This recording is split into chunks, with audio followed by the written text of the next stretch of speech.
You are watching The World 24/7 on the NDTV network. I'm Parmeshwar Bava. Let's take you through the headlines we're tracking at the moment.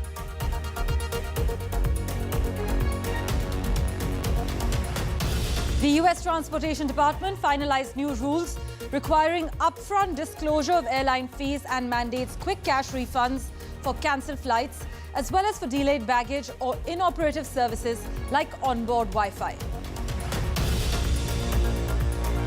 US President Joe Biden has signed a bill to ban TikTok, starting a 9-month countdown until the social media app's Chinese parent company ByteDance will be forced to sell it or have it be removed from the US app stores. Israel has said it was moving ahead with its planned operation in the southern Gaza city of Rafah to target Hamas, drawing a stern warning from neighbor Egypt. Ukraine, for the first time, has begun using long-range ballistic missiles provided secretly by the United States.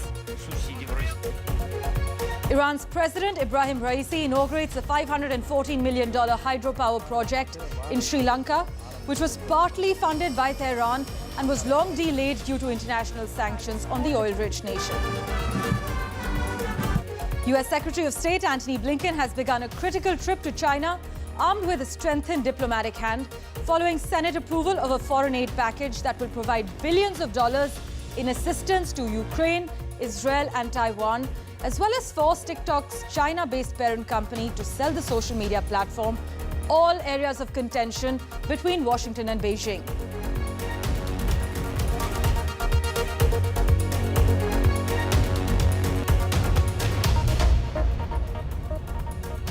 Our top focus: the US Transportation Department has announced new rules taking aim at two of the most difficult and annoying issues in air travel: obtaining refunds and encountering surprise fees late in the booking process.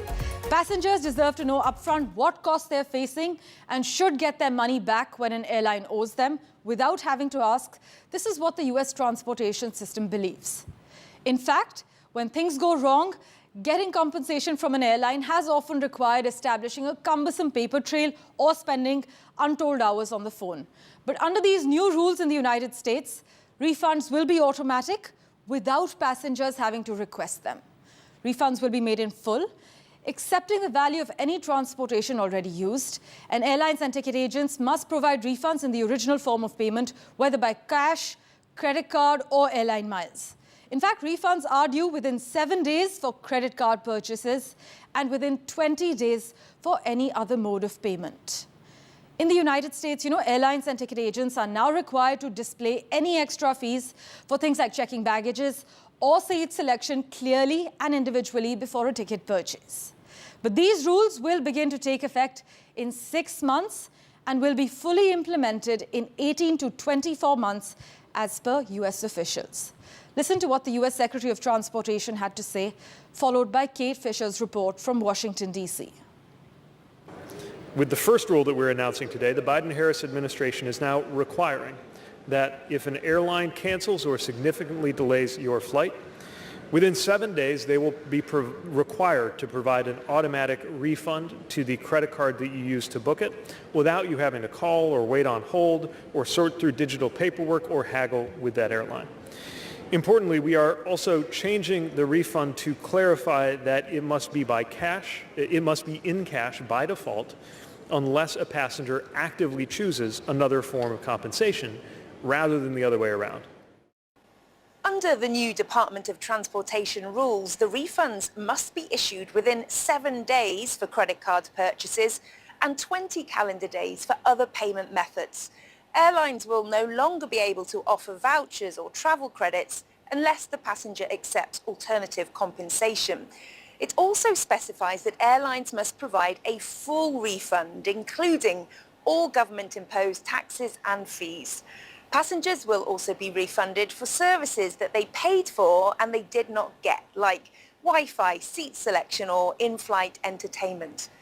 The regulations are being rolled out over the next 6 to 12 months. The department says it's also working on rules related to family seating fees. That's after complaints that children were not seated next to an accompanying adult, as well as they say they will be enhancing rights for wheelchair users. It's also trying to eliminate surprise hidden costs like baggage fees. In announcing the new rules, it said specifically that fees on bags have made up an increasing amount of airline revenue. Transportation Secretary Pete Buttigieg said that these new rules are the biggest expansion of passenger rights in the department's history. He acknowledged, though, that airlines weren't enthusiastic about the new rules, but he said that they will be able to adapt. The trade association, Airlines for America, said in a statement that its members, quote, offer a range of options, including fully refundable fares. And it said that the 11 largest US airlines had issued $43 billion in customer refunds from 2020 through 2023. Kate Fisher, NDTV, Washington. Well, in other crucial news, a bill that would force a sale of TikTok by its Chinese owner ByteDance or ban it outright was passed by the US Senate and signed into law by President Joe Biden. Now, the process is likely to get even more complicated. The US Congress passed the measure citing national security concerns because of TikTok's Chinese ties. Both lawmakers and security experts have said that there are risks that the Chinese government could lean on ByteDance for access to sensitive data that belongs to about 170 million US users or to spread propaganda. Now, the law would allow TikTok to continue to operate in the United States if ByteDance sold it within 270 days or about 9 months, a time frame that the president could extend to up to about a year as well. Take a look at the finer details. The US Senate has voted in favor of legislation that would ban TikTok in the United States unless its owner, Chinese tech firm ByteDance, sells the popular social media app within the next year. The Senate voted after being driven by national security concerns over the potential risk of China accessing American data and conducting surveillance on them through the app. Our actions are implemented through transparent rules and regulations with ample comment periods. And we would welcome transparency from the PRC on its national security actions and greater clarity on where it sees the line between national security and economic issues. This would provide greater stability to the relationship while also helping foster confidence for firms doing business with the PRC, which is in China's interest. From once being a mere lip-syncing app to now hosting an array of content, TikTok has quickly become a popular app among Americans. The social media site has roughly 170 million American users, which is about half the population of the United States. And we're ready to serve. In fact, TikTok is so popular that 9 of the US senators who voted for the legislation have official TikTok accounts, some of which are still in use. Similarly, Joe Biden's campaign officially landed on TikTok earlier this year under the username BidenHQ and currently has over 305,000 followers. Joe Biden's re-election campaign plans to stay on TikTok for at least the next year to attract young voters despite the US president's efforts to have the app banned. With content ranging from simple food recipes to breaking news reports, TikTok is a major cultural and economic powerhouse in the United States. Many users have already come out and voiced their concerns over the possible ban of the social media app and how they foresee it impacting their lives. Banning TikTok would have a lot of consequences. For myself and a lot of people in my generation, it is a primary means for communicating and connecting with one another. Additionally, a lot of us use it for finding out about different social issues. So if it's banned, that also decreases the chances that we find out what is truly happening. The clock is ticking as TikTok owner ByteDance has 9 months to sell the company. With Samia Afsar, Parmeshwar Bava for NDTV. And for further clarity, joining us on the broadcast, Dr. Tara Kartha. Thank you so much, Dr. Kartha, for making time for us and joining us on the World 24/7. She's worked on terrorism and other security issues relating to the neighborhood and was the former director of the National Security Council's Secretariat. Thank you, ma'am, for joining us on NDTV. You know, TikTok stands accused of being a conduit for the Chinese Communist Party, guzzling up sensitive user data and sending it to China.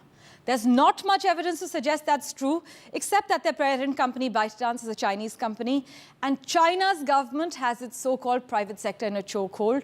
So in order to stay compliant, you have to play nice. How do you see it? Yeah, it's quite ironic that TikTok was originally founded in California in 2015, right? So it is, when he was asked whether he was a Chinese company, it was a bit, there is a separate app called, I think it's called Douyu or something in China, which is different from TikTok. But nonetheless, the bottom line is, if you've got 17 million users in the US, it's got 750 million users in China. 170 million in the US. No, in the US, 170 million and 750 million in China. So there's a lot more users in China than in the US. So finally, it's all about money. But the fact is that if they kind of do this, in the sense, China will never let the algorithms go. And it's very significant that they're saying this is on national security grounds. And whether it is or not, which is your question, whether is it using that app or not, I mean, if they're saying it is on national security grounds, then there is something there, right? It is, what is the national security implications of TikTok's algorithms for China? That's a question worth asking. But at the same time, it is, let's face it, the whole thing will transfer, like in India, it will transfer to Instagram, it will transfer to YouTube, it will transfer to a bunch of other companies who will profit a lot. So finally, what you come down to is, it is the same doom scrolling which you'll get on TikTok or on any other app. So for domestic users, it didn't really impact domestic users a lot, even in India. But there are a lot of businesses involved. Like, I think about 750 businesses in the US are part of TikTok's operations. They're going to lose money. And look carefully at the congressional, they tried earlier also, by the way, to ban TikTok and couldn't. So the sort of generosity to say that you've got this 9 months to get your act together, sell something. After that, you've got 19-day reprieves, means there is an awareness that this probably can't be done due to First Amendment issues. I mean, they have very, very strong First Amendment rights, which is not like us. There is an individual liberty involved. Just picking up on that, Dr. Kartha, but a broader government-imposed ban that blocks Americans from using TikTok could then face legal challenges, right, on First Amendment grounds, as you mentioned. After all, a large number of Americans, actually, including elected officials and major news organizations like the New York Times, they produce videos on TikTok. It's also ironic how Joe Biden supported the legislation while his campaign used TikTok. Essentially, it is a place where users are sharing their artwork, information, opinions about political topics like abortion rights. Absolutely right, yes. So it is till now was being used by everybody. But then the fact is that now in both countries, there is a political issue. I mean, even for Xi Jinping and all of them, they're not democracies. But for him, a question of losing face in China is a very important thing. A lot of people, even if Beijing allows the sale, he's going to lose political face significantly. In the US, it's a question of pushing back on China. After all, China banned Apple users, Apple from selling its, putting its messaging applications in the US. So basically, what you have is a kind of technological divide between, it's a kind of global technological divide between the two, which is going to have a lot of implications down the line. You'll have bans on, say, satellite using in terms of the flow of information, in terms of seabed communications. It goes into all those issues as well. Right. So there is much more at issue than just a thing which you're using in, your phone which you're using for entertainment. There is a lot more at stake. There is a lot at stake. ByteDance is also considered to be one of the world's most highly valued startups. And as TikTok faces this existential crisis in America, let's see whether Blinken brings it up when he touches down while he meets all senior officials as he's in China. Thank you so much to Dr. Kartha for joining us on the World 24/7 on the NDTV network.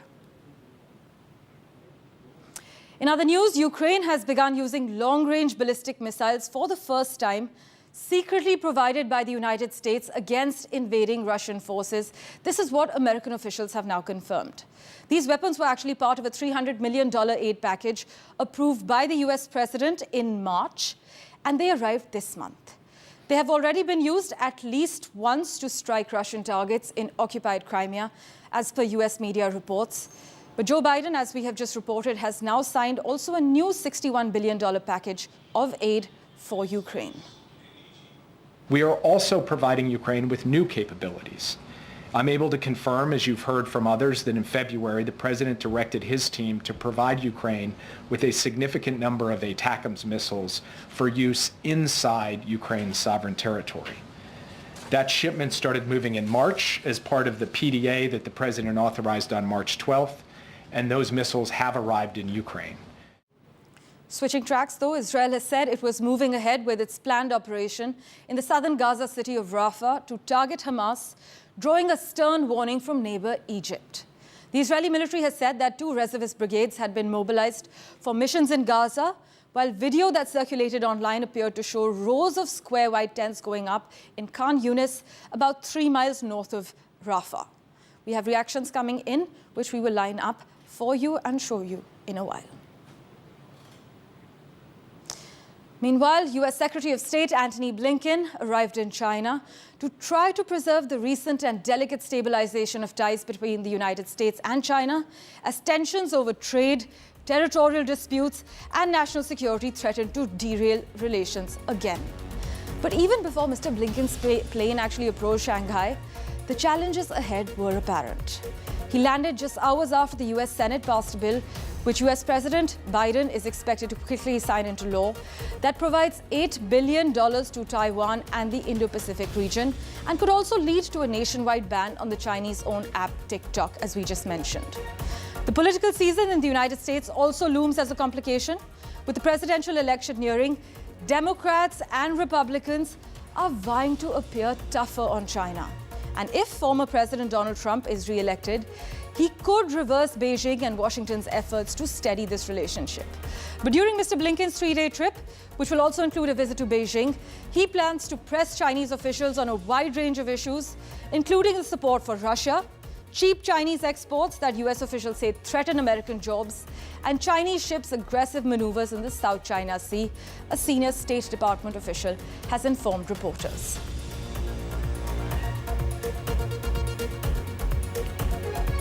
The other crucial story we're tracking, Iran's President Ibrahim Raisi has inaugurated a $514 million hydropower project in Sri Lanka, which was partly funded by Tehran and was long delayed due to internal and international sanctions on the oil-rich nation.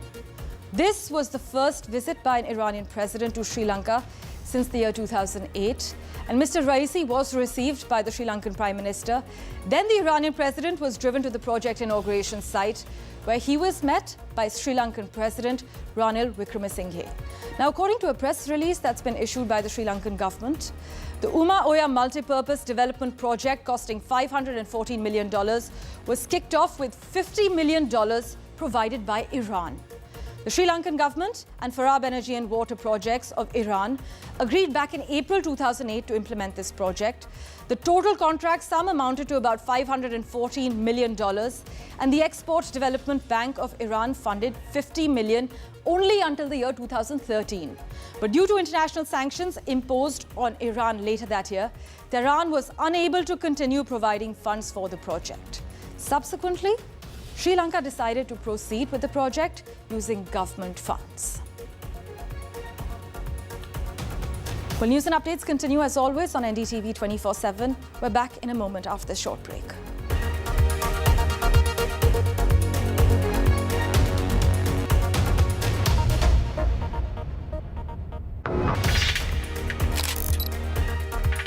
I do hope all of you are going to go out and cast your vote, and especially the youth of the country. and the youth and the corporate citizens, people who work in our urban centers and companies. We are the, in many ways, we actually are the generation which is going to build the country. So I do hope all of you get out and vote. It is not just our responsibility, but it's also our core participation in building the future country of our dreams. And I am today pledging to vote.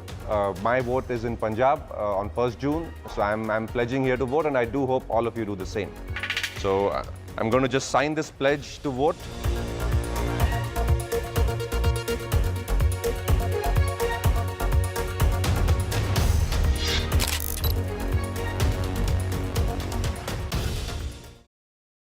This show isn't just about news from the southern states. It's one that looks at the rest of India and the world from a diverse South India point of view, because NDTV has always taken the southern view seriously. The Southern View with Veera Raghav, only on NDTV 24/7.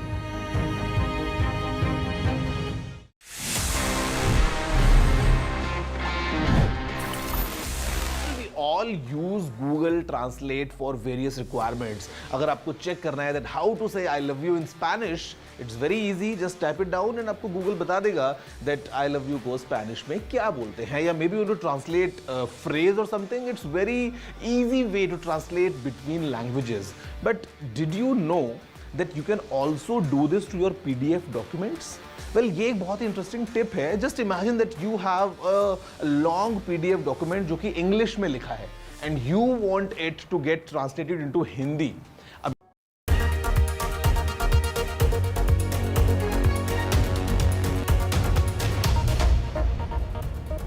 Welcome back to the United States now, where the Supreme Court has heard arguments about how close to death a woman must be to receive an abortion in states with strict bans. The Supreme Court justices appear divided over Idaho's strict abortion ban. The case, one with potentially sweeping consequences for emergency rooms across the United States, centers on a federal law requiring hospitals to provide stabilizing treatment to any patient who arrives with an emergency medical condition. The question before the Supreme Court now is whether that law, called the Emergency Medical Treatment and Labor Act, cover emergency abortions, even in states where the procedure is banned. In other words, if a doctor determines an abortion is the best treatment for a patient in jeopardy, are they protected from prosecution no matter where they are? The Biden administration has said yes. It has sued Idaho over its near-total abortion ban, which has an exception for the life but not the health of the mother. A ruling, though, in the matter is expected this summer. In other news, an Indian heart is beating in a young lady from Pakistan, thanks to a life-changing heart transplant from Chennai. What's even more touching is heart surgeons did this for free, and a trust run by doctors made it free for the poor family from Karachi. My colleague Sam Daniels spoke to the patient and surgeons at the MGM Healthcare. Listen in. How does it feel now after the transplant? Good, very good. And what's your dream now once you get back to Pakistan? Study. What do you want to become? Fashion designer. Fashion designing? Yes. Very good, okay. And for you it was very difficult. You are a single mother, and tell us what you had to go through when your child was diagnosed with heart issue in Pakistan. It was very difficult? Yes, मुश्किल तो बहुत था, लेकिन फिर हम लोग यहाँ पर आए. इतना ज़्यादा अमाउंट मैं नहीं कर पा रही थी. हमने वहाँ पे कैंपेन भी चलाई थी, मगर इतना अमाउंट नहीं हो रहा था. You're relieved now? You're happy now? Yes, sir. Too much happy. We also have Dr. Balakrishnan and Dr. Suresh Rao. Thank you very much. Tell us about the challenges in this case, doctor. Okay, this child came to us first in 2019. She was 14 years old. And she was very sick and with severe heart dysfunction. And if I remember right, her heart stopped. So we had to do CPR and then put her on a temporary pump called ECMO, and then another temporary pump. And then eventually we fitted an artificial heart pump called Medtronic HY, which is quite expensive. In spite of that, she became sick. The right side of the heart became sick, and the pump got infected in Pakistan, and she was very sick. She had a very severe leak of one valve called aortic valve. So the options to treat her were not simple. And eventually we run a trust along with Mrs. Chitra, which was called Aishwarya Trust. So through that trust and my own personal finances, and then a few patients helped, we funded the entire operation for totally free for them. We got a donor heart, I think it came from Delhi. And that heart was too big for her, so actually the chest had to be kept open for almost 10 days. And then she made a slow but good recovery, and now she's ready to go back. So how much this would have cost? And not less than 35 lakhs, perhaps even more. Right. What was that that made it so close to your heart that doctors like you put your personal finances and made sure the whole thing was free for the family? It is because, see, she's a young girl. She could be my daughter. And once you treated them for so long, every life matters. And doctor, when it comes to organ transplant and organ donations, Tamil Nadu, particularly Chennai, is being seen as the capital in the whole country. In this case, it's an international patient you're dealing with. What will this mean? In other states, there are donations, but most of the times the organs are not used, because in this case there was an organ in Delhi and none of the hospitals wanted that organ. Now getting that organ also requires some kind of logistics. In fact, you have to get it from a chartered flight, which again will cost money. So many of the patients will refuse that. Luckily, she got a heart. There was no request, so it was allotted to her. Otherwise, international patients, it's very difficult to get the organ. Thank you very much, doctors, for your time, and wish you all the best, Aisha and Sano. Well, thank you for investing your time and watching this edition of The World 24/7 on the NDTV network. We'll keep tracking the latest developments for you. Do stay tuned.